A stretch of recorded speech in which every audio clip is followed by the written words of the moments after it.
My dear friends, my brothers and sisters, there comes a time in life when everything around you feels heavy.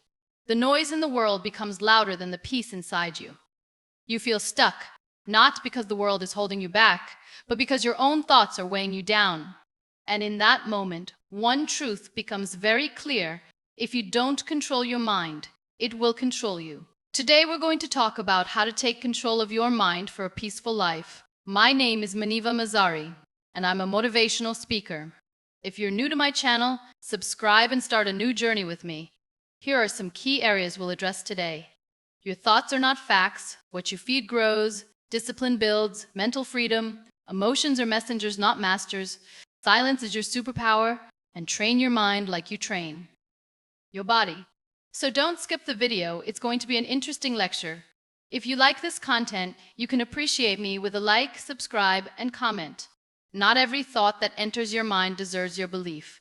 But too often we believe every single one, especially the ones that hurt the most. We think, I'm not good enough, and we believe it. We think everyone else is ahead of me, and we accept it as truth. But here's the most important truth of all. Your thoughts are not facts. They're not carved in stone. They're not always rooted in reality. Many of them are just echoes of past pain, fears, or the voice of someone who once made you feel small. Your mind is powerful, yes, but it's also vulnerable. It stores everything: your childhood memories, failures, past rejections, what people said in anger, and even your own fears about the future.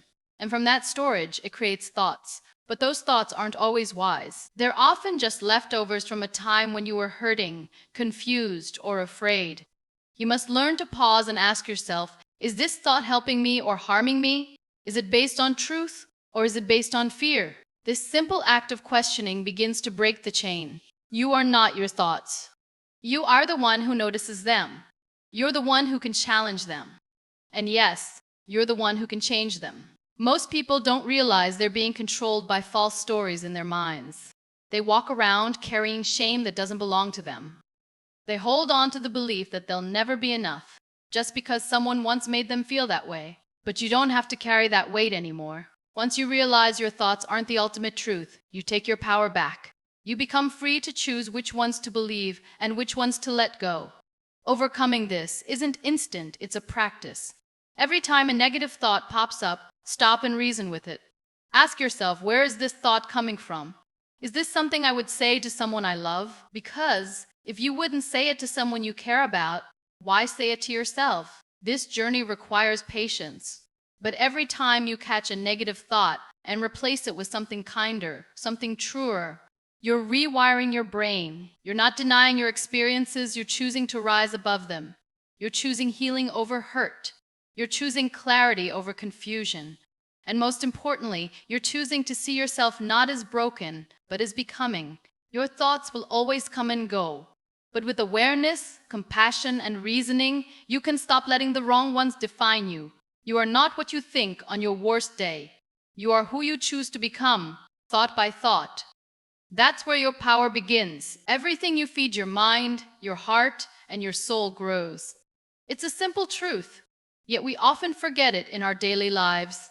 Just like a plant needs water and sunlight to grow, your thoughts and emotions need attention to survive. What you focus on becomes your reality.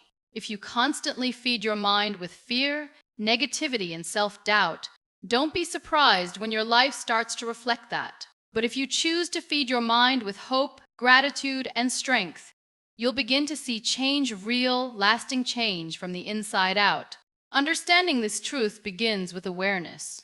Many people live their lives on autopilot. They don't realize how much content they consume, how many negative conversations they participate in, or how harshly they speak to themselves. Every word, every thought, every piece of information is either planting something helpful or harmful in your mental garden. If all you're planting are weeds, doubt, anger, jealousy, fear, then your mind will become a wild field of chaos. But when you start planting peace, love, purpose, and self-belief, everything changes. It's not about denying negativity. Pain will come.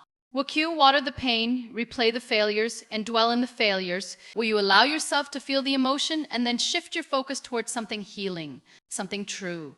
You can't control every thought that pops into your head, but you can choose which ones you give your energy to. That's the difference between being controlled by your mind and leading it with intention. Overcoming negative patterns takes practice. You must learn to be selective about what you give your attention to. If something drains your peace, question it. If a thought makes you feel smaller, don't feed it, starve it. Replace it with something that strengthens you. If a relationship or habit pulls you away from who you want to be, ask yourself why you're still feeding it your time and energy. You have a limited amount of emotional and mental space each day. Spend it wisely. This is where reasoning comes in. Ask yourself, is this thought or action adding value to my life or taking it away? Will this grow something I want in my life or something I'll later have to heal from? Every time you answer these questions honestly, you begin to take back control. You become the gardener of your own life, choosing carefully what stays and what must go. Every moment you're feeding something, either your growth or your fears. So feed your faith, feed your courage, feed your compassion, because whatever you give life to inside your mind and heart eventually becomes the life you live. Most people think freedom means doing whatever you want, whenever you want. But the truth is, that kind of freedom often leads to chaos, not peace. Real freedom, the kind that gives you clarity, purpose, and strength, comes from discipline. It may sound strange at first, but the more you discipline your mind, your habits, and your choices, the more control you gain over your life. Discipline doesn't imprison you. It actually sets you free. Think of the days when you give in to every distraction, delay important work, skip the routines you know are good for you. In the moment, it feels easier. But later, it creates stress, guilt, and regret. That is not freedom. But when you wake up early, even when it's hard, when you stick to your promises, when you say no to the easy path in favor of what truly matters, then you feel proud, in control, and calm. Discipline trains your mind to focus. It teaches you to act with intention, not emotion. It's the quiet voice that says, do it anyway, even when you don't feel like it. And the more you listen to that voice, the stronger it becomes. That's how discipline builds trust within yourself. You stop being a slave to your fears or laziness. You start being led by your values and goals. Overcoming the resistance to discipline is not easy. We're wired for comfort, not challenge. Your mind will always look for the shortcut, the excuse, the delay. But this is where growth happens. The moment you choose what's right over what's easy, you break a pattern. You begin to rise above your old self. You stop letting your feelings decide your future, because feelings are temporary, but results are long-lasting. When you train yourself to stay focused, to wake up on time, to exercise, to keep your word, you're not just building a routine, you're building character. You're shaping a mindset that can face anything because it's no longer controlled by temporary emotions. That's what discipline gives you, the power to stay calm in the storm, steady in the chaos, and strong in the struggle. Ask yourself, what kind of freedom do I want? The kind that disappears the moment things get hard, or the kind that stays with me because I earned it? One small choice at a time. Real freedom comes from doing what's necessary even when it's not easy. And that's what discipline teaches you. It teaches your mind to listen to reason, not reaction, to serve your future, not your fear, and that's how you rise. Not in loud moments, but in the quiet, consistent choices no one sees. Emotions are powerful. They can lift you to the highest joy or pull you into deep sadness. But it's important to understand that emotions are not here to control you. They're here to guide you. They are messengers, not masters. They show up to tell you something about your experience, your pain, your joy, or your fears, but they should never be the ones making decisions for your life. If you let emotions lead every action, you'll live in reaction instead of reflection. And a life ruled by reaction often leads to regret. Understanding emotions begins with acceptance. Many people are taught to ignore their feelings. They're told things like, don't cry, stay strong, or get over it. This creates a habit of running away from emotions instead of listening to them. But avoiding feelings doesn't make them disappear. It only makes them louder over time. The truth is, every emotion has a purpose. Anger might be a sign that your boundaries were crossed. Sadness may be a call to heal. Fear could be telling you to be careful, or it could be reminding you that you're about to grow. When you listen to your emotions without letting them take over, you begin to understand yourself on a deeper level. But understanding is only the first step. The next step is learning how to respond rather than react. When something painful happens, it's easy to let emotions lead the way. or even hurt yourself or others with your words. These reactions feel right in the moment, but they often leave behind damage. Overcoming this takes practice. It means learning to pause. It means creating space between the feeling and the action. That space is where wisdom lives. That space is where you choose your response with intention. It means learning to reason with your emotions. Ask yourself, what is this feeling trying to teach me? Is it helping me or harming me right now? Do I need to act on this or just let it pass? Emotions are temporary. They rise, they peak, but the consequences of emotional reactions can last far longer. That's why you must not allow temporary emotions to create permanent damage. You have the right to feel, but also the responsibility to respond with clarity. You allow yourself to cry, but you don't drown in your sorrow. You allow yourself to feel anger, but you don't burn down everything in your path. You feel the fear, but you still take the step forward. That's emotional strength, not avoiding feelings, but holding them with care and responding with courage. Emotions are not your enemy. They're part of being human. But you are more than what you feel in a moment. You are the one who decides what to do with those feelings. You can tick what to do. When you stop letting emotions rule you, you begin to rule your life with purpose, power, and peace. In a world that never stops talking, silence is often misunderstood. People mistake it for weakness, for lack of confidence, or for not knowing what to say. But silence, when used with purpose, is a powerful force. It's not emptiness, it's space. Space to breathe, to think, to heal, to observe. When you learn to embrace silence, you begin to hear the things that truly matter. Your thoughts become clearer. Your emotions become calmer. Your choices become wiser. Silence is not the absence of sound. It's the presence of awareness. Understanding the strength of silence begins with noticing how noise affects you. Constant opinions, endless distractions, loud environments, these things can drain your energy and scatter your thoughts. When your mind is always full of outside voices, there's no room to hear your own. Silence allows you to return to yourself. It gives you clarity. It becomes the mirror that reflects what's really going on inside. Without that mirror, it's easy to lose yourself in the chaos. Silence is also your shield in conflict. Not every comment deserves a reply. Not every argument needs your energy.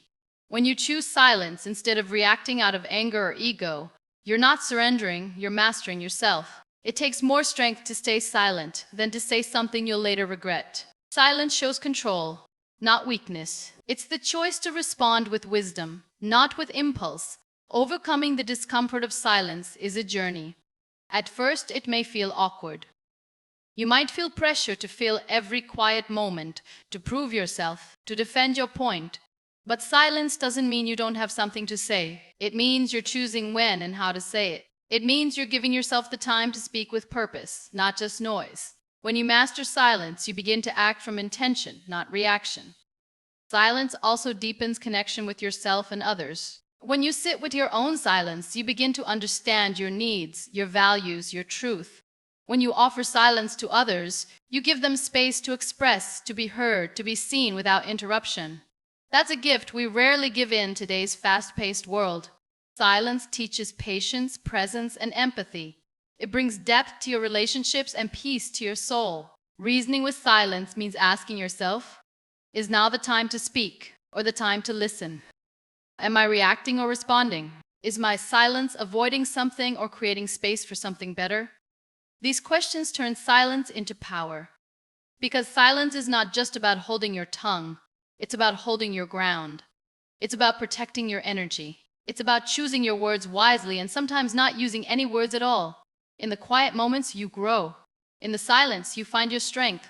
While the world rushes to speak, the wise learn to listen. And in that stillness, they discover something most people miss. Peace is not always found in noise. Sometimes the most powerful thing you can do is say nothing. We often understand the importance of training our bodies. We go to the gym, eat healthy, stretch, and build strength with time, effort, and consistency. But we forget that our minds also need training. Just like muscles, your thoughts, focus, and emotions must be exercised, shaped, and strengthened over time. A strong body without a strong mind can still crumble under pressure, but a strong mind will carry you through even the hardest of days. That's why it's important to train your mind like you train your body daily, intentionally, and with patience. And with patience, training the mind starts with awareness. You have to notice what kind of thoughts you're feeding yourself every day. Are you fueling your mind with doubt, fear, comparison, and negativity? Or are you choosing thoughts of hope, purpose, belief, and peace? The same way you choose what to eat for your body, you must choose what to feed your mind. Negative thinking doesn't just appear, it grows from repetition. But so does confidence. So does discipline. The more you practice positive, focused thinking, the more your mind learns to stand strong. Understanding the power of mental training also means accepting that it takes time. Just like you won't build muscles in one workout, you won't build mental strength in one day. It takes daily work reading something uplifting, writing your thoughts down, practicing gratitude, setting goals, managing your time, and pushing through discomfort. Your mind, like your body, responds to consistency. Even on the days when you don't feel like showing up, the act of showing up makes you stronger. Overcoming mental weakness is not about never feeling tired, sad, or afraid. It's about building the inner power to keep moving forward in spite of those feelings. When you train your body, you know pain is part of growth. The same goes for the mind. You will face failure, rejection, and fear. But those moments are not setbacks, they're part of your training. Every challenge becomes a weight that strengthens your mental muscle. Every time you push through, you become more focused, more grounded, more capable. Reasoning with your mind also means questioning your habits. Just like unhealthy food harms your body, unhealthy thoughts harm your peace. Ask yourself, is this belief helping me grow or holding me back? Is this thought true or just a fear speaking? Is this routine building my future or wasting my time? These questions help you become your own mental coach. They help you stay accountable and disciplined even when it's hard. When you take mental training seriously, your entire life starts to shift. You become calmer under pressure. You stop reacting to every little stress. You find strength in silence, clarity in chaos, and peace in progress. Just as a fit body can run long distances and lift heavy weights, a trained mind can face hard days and still stay grounded. The journey is not easy, but the transformation is worth it. Because when your mind is strong, you are unstoppable. Thank you for listening, and don't forget to like and subscribe, my dear.